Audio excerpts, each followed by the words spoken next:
Hey everyone! Today I saw the movie Inside Out 2.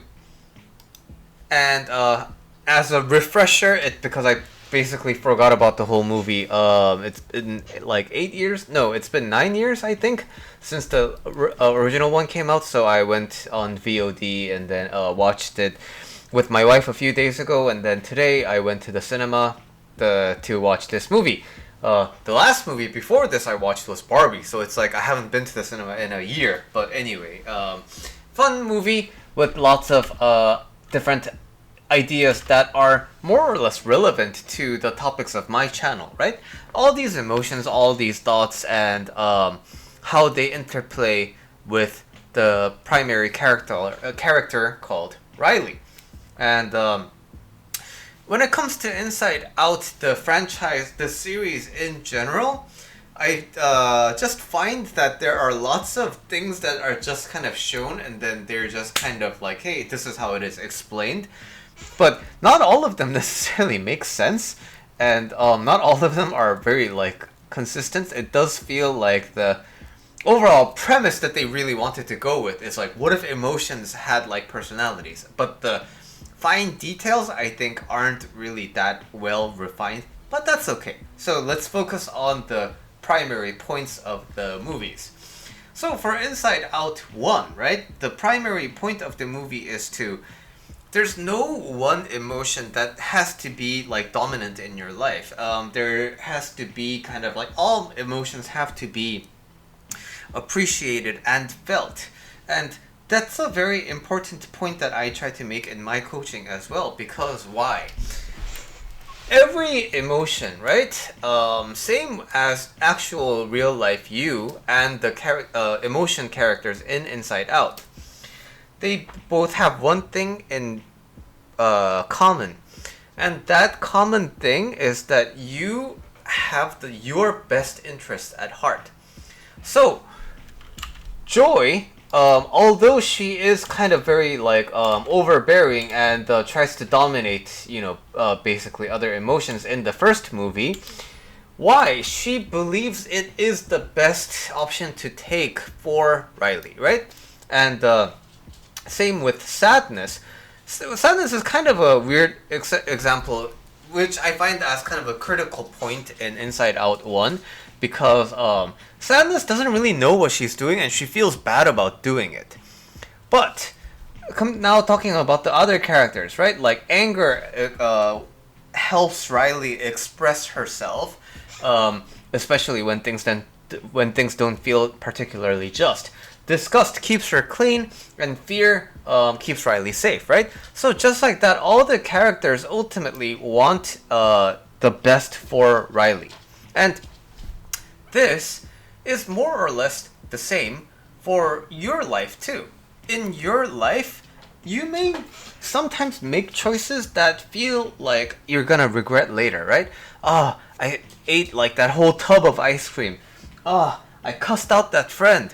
I slammed the door in my room and now I regret it. Okay, so those things, it seems like they're bad things that you did. But in the end, ultimately, those are choices that were optimal for you at the time of making them. So it's important to sit down without shame and without guilt to think about why that option was the best. Why couldn't I have been calmer?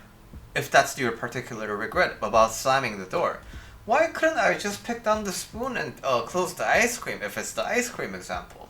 Sitting down with yourself and thinking about why the fuck did I do this is less about that. It's more about, I have other options in my life. I have an entire range of freedom. But what draws me to this specific action? The more I understand that, the more I can either not feel bad about it because I understand myself better, or I see the drawbacks of my choices and then I can stop participating in it, right? So, regarding Inside Out 1, the primary point I want to make is that emotions and you, they both have your best interest at heart. There's an intelligence that works for you. So that's what I think about the first one. now comes Inside Out 2. So, Inside Out 2 comes with the new cast of emotions, but the primary, well, spoiler alerts a little bit, the primary character that runs the show in Inside Out 2 is, as you can see from all these pictures, it's this orange character called Anxiety. And so, anxiety is important because, according to Anxiety in the movie, fear keeps Riley safe from visible dangers, but anxiety keeps Riley safe from unpredicted, like a predictive kind of currently unseen dangers, right?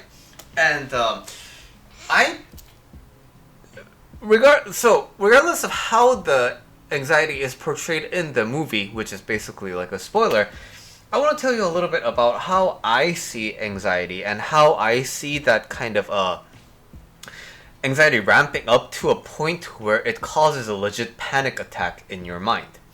So, the important thing here in terms of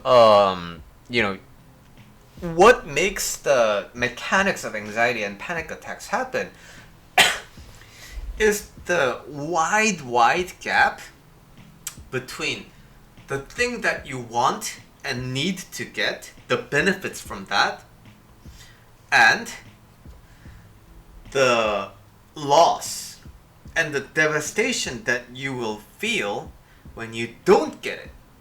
So, suppose if I do get good grades, I get a new bike from my mom. And that's like so important to me, right? Because why?